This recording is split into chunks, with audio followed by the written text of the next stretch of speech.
మమ్మ అంటూ ఉపాసనని ఆట పట్టిస్తున్న క్లింకారా. మెగా కొడులు ఉపాసన అందరికీ సుపరిచితమే. చదువుకునే రోజుల్లోనే రామ్ చరణ్ ఉపాసన ప్రేమించుకుని పెద్దల్ని ఒప్పించి వాళ్ళ సమక్షంలో పెళ్లి చేసుకున్నారు. ఇప్పుడు టాలీవుడ్ లో ఆదర్శమైన జంటల్లో ఈ కపుల్ కూడా ఒకరు. ఈ కపుల్ కు పెళ్లైన దాదాపు 11 ఏళ్ల తర్వాత క్లింకారా పుట్టింది.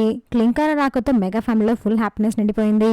క్లింకారా పుట్టి 2 years అవుతున్నా కానీ ఇప్పటివరకు క్లింకారా ఫేస్ అయితే రివీల్ చేయలేదు రామ్ చరణ్ ఉపాసన. క్లింకారా ఫేస్ ఎప్పుడు రివీల్ చేస్తారా, క్లింకారా ఎవరిలా ఉంటుందో చూద్దామని ఫ్యాన్స్ అయితే చాలా ఎగర్గా వెయిట్ చేస్తున్నారు. అయితే రీసెంట్ గా ఒక ఇంటర్వ్యూలో పాల్గొన్న ఉపాసన క్లింకారా గురించి చెప్తూ చాలా ఎమోషనల్ అయ్యారు. క్లింకారా మా లైఫ్ లోకి వచ్చాక నా లైఫ్ అంతా చేంజ్ అయిపోయింది.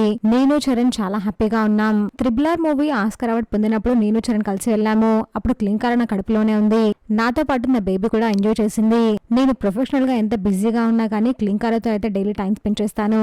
నేను ఇంటికి వెళ్లే వరకు క్లింకారా మమ్మ మమ్మ అని పిలుస్తూ ఉంటే నాకు చాలా ఆనందంగా ఉంటుంది. క్లింకారా మా లక్కీ చామ్ అంటూ ఎమోషనల్ అయ్యారు ఉపాసన కొనిదెల. క్లింకారా ఫేస్ రివీల్ చేయాలి అని కోరుకునే వాళ్ళు కమెంట్ చేయండి. Please subscribe my channel friends please.